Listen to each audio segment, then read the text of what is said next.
Yes!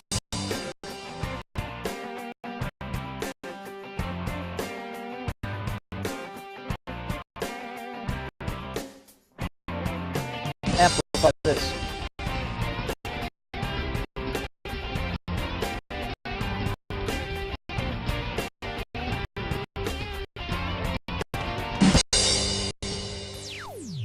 Here is a Hand of the Week blast, baby, from the Sundance Poker Festival 2006. On Saturday night, I played MC at A-Rod's star-studded charity event in Miami, teasing the likes of Jay-Z, Beyonce, and Tom Brady.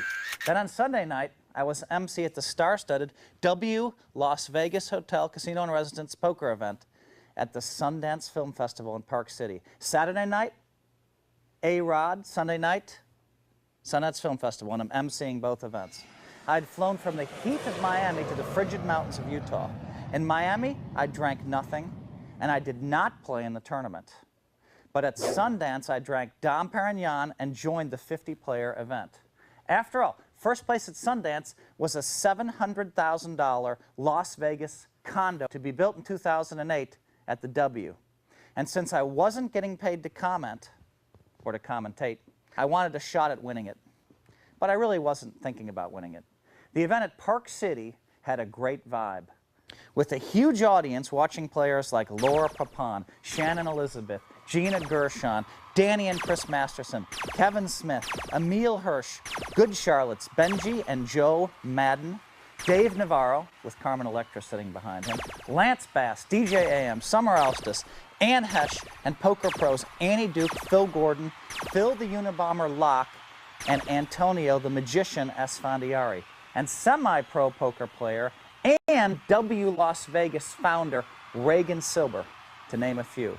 The crowd was watching us play in a huge white tent with a DJ and video monitors covering the action.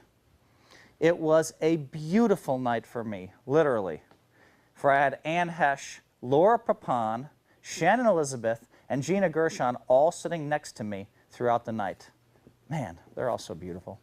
The four of them also played No Limit Hold'em really well and handled themselves with class. Papon lost all her chips on a coin flip with her ace-queen versus pocket sevens. She was an 11-10 underdog when the chips went in before the flop. Going out with ace-queen was very respectable. As 50 players became 40, I was still in there, with 1,200 of my 2,500 in starting chips. But who cared about playing poker? I was there to MC, I was there to watch films, and I was there to enjoy the Sundance atmosphere. As I walked table to table, announcing hands, needling the stars, giving them props, trying to inject a little more energy into the room, I barely looked at 40% of the hands that were dealt to me. It seemed as if every time I sat down, someone would call me over to announce a celebrity hand somewhere else, which was okay with me. With 35 players left, the blinds at 75, 150, and a raise in front of me of 400 to go, I looked down at ace of hearts, queen of hearts, and moved all in.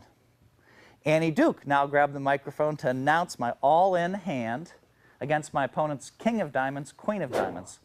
Annie announced correctly that my ace-queen was a 2.5 to 1 favorite to win the pot over the king of diamonds, queen of diamonds. Then the flop shocked the room and me when it came down ace of diamonds, ace of spades, ace of clubs. I had flopped 4 aces, and someone in the room, some genius in the room, ran the numbers and declared that it was a 16,000 to 1 shot. The very next hand I raised it up with king, queen, and the big blind player called me with ace 10. The flop came down jack 9-4. He checked, I checked. Then a 10 on the turn made me the king high straight, and now my opponent bet out $1,000, and I decided that I needed to raise it up right then and there and make it 2,000 to go. I didn't want a straight card to come on the end and scare him away. My opponent studied, then raised my last 200, and Annie was on the microphone again, announcing another Helmuth all-in. But this time there was no need to announce, as my opponent was drawing dead. When he hit the final 2 tables with 18 players remaining, I had 24,000 in chips. And now I only had to walk a few feet to announce the other table's hands. At this point, I was looking at almost every hand, and by now I'd stopped drinking Dom Perignon, which I was buying from my table. I truly don't understand it. Are you all trying to lose to me?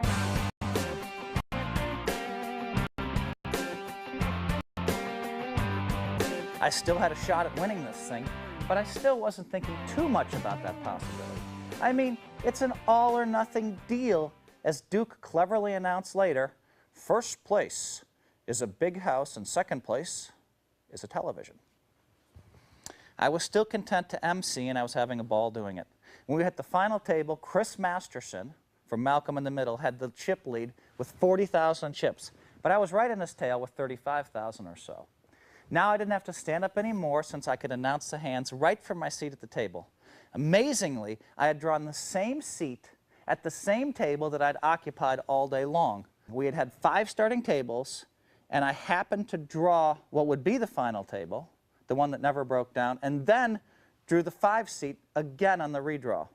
Also at the final table, Annie Duke made it, Gina Gershon made it, Shannon Elizabeth made it, and our host and founder of the W Las Vegas, Reagan Silber.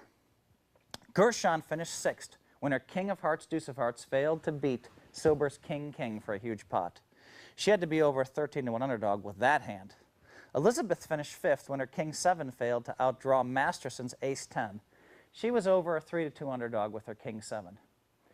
Duke, roughly a 3-to-2 underdog with her Queen 10, lost to Reagan's Ace 4, all in before the flop, and she finished in 4th place. Suddenly it was Masterson, Silber, and I, and we all had roughly the same number of chips. One of us would win the $700,000 fully furnished condo. Earlier in the night, I had very publicly and teasingly announced that there's no way Reagan Silber could win this thing. Perhaps I was about to eat my words. At this point, I asked Reagan to make a deal. Rago, let's make a deal. Could I cash in my chips for a $300,000 down payment on the W Las Vegas penthouse unit that I already ordered? That would effectively give him $400,000 to my $300,000. As he considered my offer, his partners pointed out to him that there were tax consequences involved, so we were forced to play for it all. So much for the lighthearted mood I'd felt. I mean, you know, I'm drinking Dom Perignon. I'm having a great time at the Sundance Film Festival, you know, announcing all of this stuff, lighthearted mood, and all of a sudden I'm playing heads up for $700,000. Wow.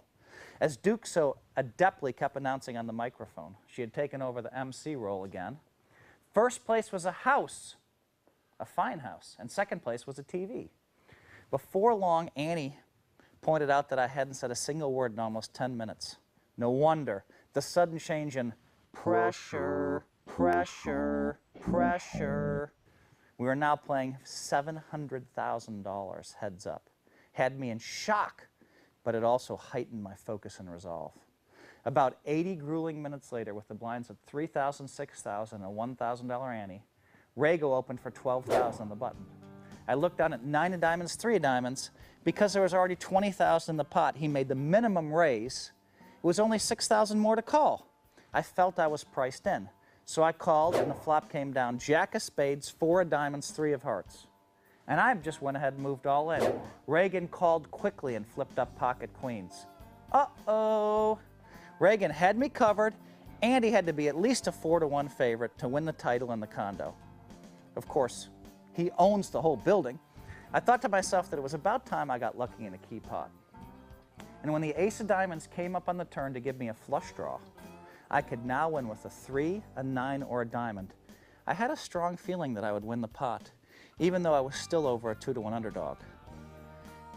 2 threes, 3 nines, 9 diamonds, or 14 winners versus 30 losers. Sure enough, the last card was a Jack of diamonds to complete my flush. Wow! I had outdrawn someone in a key situation. But I still had a long way to go to turn that into something tangible. Reagan was playing a super tough game, and he really deserved to win the pot and the title with his pocket queens. But what was he going to do with another condo? After all, he's the founder of the whole project. After that hand, I ramped up my aggression, moving all in. The very next hand was 6-4 offsuit. Hearing Reagan say, "I fold," was music to my ears. I moved all in again 2 hands later with King Deuce, and Reagan folded again. The next hand he opened for another minimum raise of $12,000 to go, and again I felt I was priced in with my super weak Deuce 3. 3 of spades, Deuce of spades. So I called. The flop was 7 of spades, 6 of spades, 5 of hearts. and I moved all in with my big drawing hand. I needed a spade for a flush or a 4 for a straight. Rago, who had flopped 2 pair with his 7-5, called instantly. Since I had him covered, if I won the pot, I would win the tournament. Still, Rago was a small favorite to win with his 2 pair. By the way, the 5 of spades was not a winning card for me, since it would make him a full house. The tournament card was the king of diamonds, and the river was shockingly the 4 of hearts to give me my straight. It was over. I'd won my first tournament of 2006, though it won't show up in the history-making stats, and it was more or less by accident that I won. Still, I'll take it, baby.